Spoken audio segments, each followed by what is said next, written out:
Qué bueno, Mario, que aclares esto a la audiencia, porque hay mucha audiencia cristiana que tal vez le interese tu respuesta y tu sinceridad, ¿verdad? En Mario Ferreiro se nota un rostro pacífico, tranquilo, ¿verdad? Y es lo que todos queremos, porque muchas veces hay muchos rostros que demuestran totalmente lo contrario, ¿verdad? Entonces, dar esa paz, esa seguridad, ¿verdad? Porque nosotros queremos un Paraguay, como decía la iglesia en el año 2000 del jubileo, ¿verdad? El Paraguay ya hipotaba, el Paraguay que todos queremos, ¿verdad? Y necesitamos construir ese Paraguay con políticos con un perfil cristiano, ¿verdad? De valoraciones, de moral alta, en el sentido del respeto a Dios, del temor a Dios. Como te iba diciendo, ¿verdad? Antes que entremos a cámaras, ¿verdad?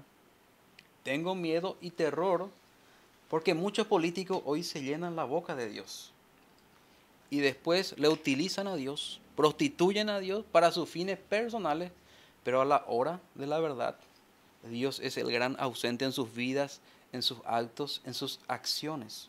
Entonces, toda la feligresía católica que me está viendo y no católica cristiana también puede optar y puede confiar en la sinceridad de un candidato que aceptó este desafío, porque es un desafío. Hay muchos que no quieren aceptar venir, políticos que no quieren aceptar venir a un debate cristiano porque su conducta, su actitud y su conciencia no le permite estar aquí porque tiene mucho que ocultar y tiene un pasado oscuro.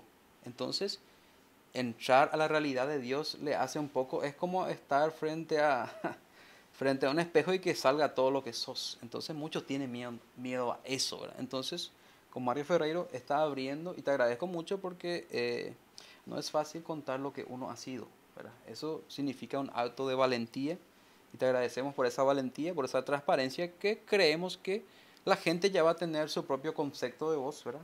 Su propia valoración de tu persona y tal vez eso implique también un voto decisivo en estas generales, ¿verdad? En este abril, ¿verdad? Que el Paraguay tiene que tomar un rumbo nuevo, ¿verdad? Y Dios quiera que sea un candidato que realmente, ¿verdad? Valore y tenga un temor, vamos a decirle, cierto y seguro de Dios, porque la mayoría se llena la boca de Dios, pero la verdad, nosotros nos vamos, el pueblo va descubriendo que no es así y aún más ahí echa más leña sobre su propia candidatura porque se está burlando de Dios. Nadie puede burlarse de Dios, dice la palabra de Dios, y que salir ileso.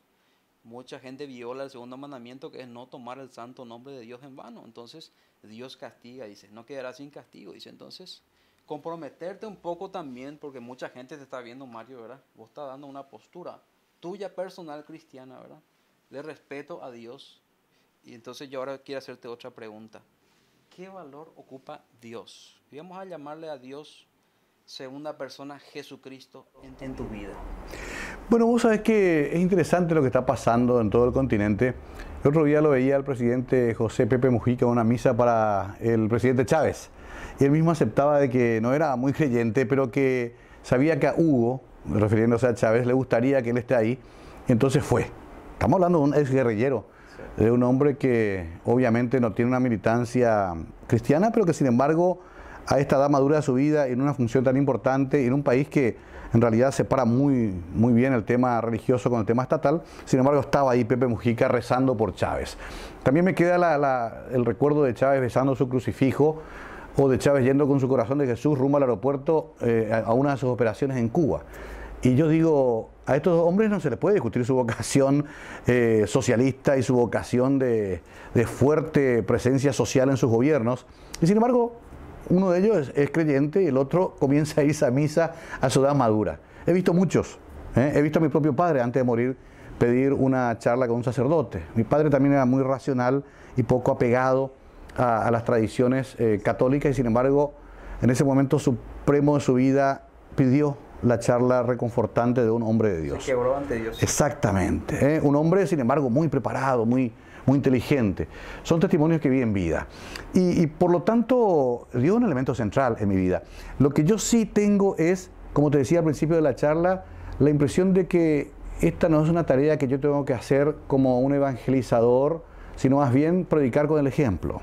Mi conducta es la que realmente se va a interpretar como apegada o alejada de Dios.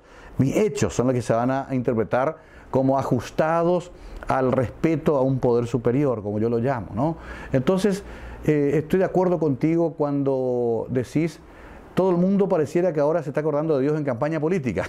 Se volvió un eslogan llamativo, atractivo, hasta, si se quiere, exitoso para atraer, como sabemos, a mucha gente. Para dar un sentido de moralidad, de Exacto. respeto, una cara de buen candidato, de buen ejemplo, ¿verdad? Entonces, para que seamos conscientes, ¿verdad? La estadística dice que el 95% del Paraguay es católico, creyente. Entonces, aquel que no se abandera con Dios, es como que el pueblo va a estar renuente, resistente. Entonces, utilizan a Dios como marketing para sus propósitos oscuros, pero a la hora de la verdad, ninguno cumple con Dios. Por lo tanto, tal como veníamos hablando, Gustavo, yo creo que uno tiene que predicar con el ejemplo. No me gusta invocar a Dios para efectos propagandísticos políticos. Me parece además que es una decisión muy personal. La experiencia espiritual es una experiencia muy particular. Tanto es así que a veces cuesta transmitirla a que está al lado. Conozco, y en mi familia misma pasa lo mismo, personas que tienen mayor o menor apego a este tipo de creencias espirituales. Y eso se respeta. Cada uno hace su proceso. A cada uno también le llega su momento. Como te decía, a mi padre a lo mejor le llegó horas antes de morir. Exactamente. Sin embargo, tengo una hermana que tiene una vocación y un testimonio de vida dedicados a la iglesia a modo de servicio. Desde su más tierna juventud hasta hoy, que ya es una mujer madura. Entonces, hasta mi propia familia, yo veo que la experiencia es muy particular. Hay un momento en que llega ese mensaje. Sí. Y es bueno cuando llega, por cierto. Entonces a mí me ocurrió en la madurez, a otros le ocurre en la juventud, y hay también aquellos a los que no le ocurre nunca. Y bueno, será otra experiencia de vida que seguramente tendrá sus dificultades. Pero en mi caso particular, yo por eso quiero hacer toda esta campaña, hacer lo mejor posible. Como hoy le dije a una colega periodista, le dije, yo voy a obrar bien. Los resultados están ya en manos de un nivel superior de conciencia. Pero yo voy a hacer bien mi parte. Esa es un poco mi concepción de la fe, mi concepción misma de la religión, aunque la religión ya sea más una cuestión estructural y lo importante sea lo espiritual.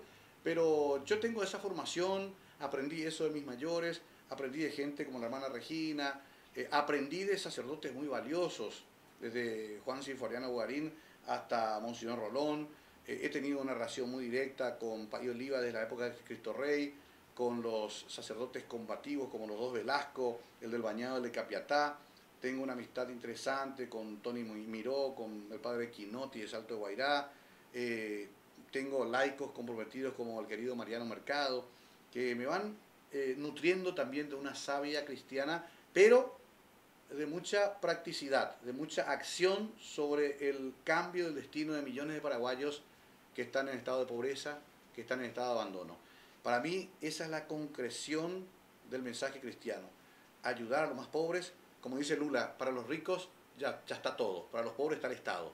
Y bueno, si un Estado solidario, si un Estado que se ocupa de los pobres, creo que será un Estado mucho mejor del que hemos tenido hasta ahora. Así mismo es, Mario, tú lo has dicho, ¿verdad? Un Estado solidario, ¿cómo va a conformarse eso? Con un gobernante que tenga esa sensibilidad de solidaridad, ¿verdad? Si estamos hablando de un candidato cristiano, suponemos y creemos que tiene esa sensibilidad para apostar a favor de los más desprotegidos, ¿verdad? ¿Es así, Mario, no? Es así, y me quedé pensando también lo que decías antes, el 95%, y eso siempre nos preguntamos, decíamos, ¿cómo es que un país que tiene esa cantidad de feligreses, sin embargo, comete tantos pecados por corrupción, abandona a tantos niños y niñas en la calle? ¿Cómo es que tenemos una sociedad tan violenta? Cierto es. Por lo que vemos entonces, nos está faltando poner en práctica lo que teóricamente tenemos o admitimos conocer, ¿verdad? Eso por un lado. Y por otro lado, yo estoy muy seguro de que ese testimonio de algunos sacerdotes que te comenté, y de algunas religiosas y de muchos laicos, es el camino a seguir. O sea, la Iglesia paraguaya ha cumplido un rol preponderante, tanto en época de dictadura como en época de democracia, para ir regulando una relación social que en el Paraguay tiene momentos muy críticos. Así es. Paraguay es un país que siempre está al borde de la explosión social. Cierto. Paraguay es uno de los 10 países más desiguales del mundo. Y segundo o tercero en Latinoamérica. Esta mañana mismo estuvimos reunidos con la gente de las Naciones Unidas y nos dieron cifras muy preocupantes. Ya ahora se habla casi de 2 millones de pobres de extrema pobreza. O Así sea, es. compatriotas nuestros que no tienen un plato de comida hoy para comer en su mesa. Bueno, ahí hay un trabajo grande que con la ética cristiana, que con las enseñanzas de Cristo podemos poner en práctica para modificar esa realidad. Así es. Uno ve, estimado Gustavo, la concreción de esos anhelos o esos ideales cristianos justamente en esos barrios que están acá a 5 o 10 minutos de Asunción. Sí. 1068 asentamientos rodean Asunción en el departamento central y la mayoría en condiciones infrahumanas. Bueno, ahí es donde tenemos que llevar a poner en práctica nuestra convicción cristiana. Asimismo, y aclarando que el cristianismo no es como nosotros solemos decir, ¿verdad? Hay gente que confunde el cristianismo con un club de leones, ¿verdad? Jesucristo no vino a solucionar la pobreza, ¿verdad? Sino vino a transmitir la riqueza espiritual y a enseñarle a la gente pobre a pescar, no es que le dio el pescado, ¿verdad? Entonces, más o menos, eso es lo que nosotros, el Estado, ¿verdad? Claro. Tiene que dar al pobre, en darle los elementos para que ellos mismos puedan lograr su propia subsistencia. Las herramientas. Las herramientas para que ellos puedan consolidar eso, ¿verdad? Porque si le ponemos nomás todo el pan o el pescado sobre la mesa, entonces no se va a erradicar la pobreza, sino darle esa herramienta para que ellos puedan levantarse y ayudarlos, ¿verdad? Con capacitaciones, con cursos, hacer algo para que ellos salgan de esa realidad, ¿verdad? Y eso solamente se logra con sensibilidad cristiana. Un cristiano, una persona solidaria que dentro de su vocación cristiana, dentro de los mandamientos y del principio cristiano implica la caridad. Es un acto de caridad y eso es solamente movido e inspirado por Dios, ¿verdad? Otra cosa, Mario, queremos saber, la audiencia quiere saber, los televidentes, ¿verdad? ¿Qué vos pensás con respecto al aborto, por ejemplo? ¿Cuál sería en tu gobierno una postura oficial? Sí, yo justamente estos días me apareció una campaña de las muchas que van a aparecer, nosotros llamamos en política campaña sucia, que esto es, te instalan supuestos pensamientos que uno nunca tuvo y te publicitan como una suerte de estandarte de esos pensamientos, entre ellos el aborto, el matrimonio entre personas del mismo sexo, la eutanasia, la adopción de niños o niñas por parte de parejas del mismo sexo, una cantidad de temas que en realidad han entrado en el debate mundial y en sociedades muy desarrolladas, y en algunos casos han avanzado, en otros casos no. Yo voy a ser bien concreto porque este tema va a aparecer en muchos debates y van a haber posturas muy falsas al respecto. Yo como cristiano evidentemente no puedo aceptar ninguna de esas posibilidades y yo como persona individual no estoy de acuerdo con las mismas. Pero también tengo la capacidad de entender que el Estado no es confesional en el Paraguay. Dejó de ser un Estado católico apostólico romano como profesaba la Constitución anterior y hoy es un Estado laico. Sí. Por lo tanto, yo no puedo imponer mi religión al Estado paraguayo, no puedo imponer mis convicciones religiosas. Lo que sí puedo hacer es sentar mi postura, que es esta que te digo, y dejar que en todo caso la sociedad haga su debate a través de los organismos pertinentes. ¿Cuáles son estos organismos? Me preguntarás vos, Gustavo, o la audiencia. El Parlamento Nacional. Para eso se eligen 80 diputados, 45 senadores, con la absoluta responsabilidad de tratar estos temas si es que la sociedad solicita tratarlos. Primero hay que ver si hay el consenso o la mayoría de personas que quieren que esos temas que citabas vos se traten. Segundo, una vez que haya ese consenso o ese imperativo, otorgarle al Parlamento los poderes que tiene para tratar y regular esas situaciones. Entonces, para redondear y concretar bien mi respuesta, yo como cristiano no puedo estar de acuerdo, pero yo como estadista no puedo impedir el tratamiento de esos temas. Eso llegará o no llegará en su momento y será responsabilidad de los señores parlamentarios. Y después recién tendrá que ir a consideración en el Ejecutivo. A partir de ahí ya sabe mi pensamiento, pero, y te digo una última cosa más, por eso es que es tan importante saber qué parlamentarios también elegimos. Sí. La elección en Paraguay apenas es una parte de la elección del presidente. Como bien hemos visto, los que han decidido la suerte política del Paraguay últimamente han sido los parlamentarios. Así es. Ellos ponen miembros de la Corte, ponen jueces, sacan fiscales, ellos regulan el presupuesto general de gasto de la nación y ellos también pueden sacar a un presidente de la República por juicio político. Por lo tanto, este es el momento en que pensemos bien, que veamos bien las listas de quiénes serán nuestros candidatos y candidatas al Parlamento de la República del Paraguay.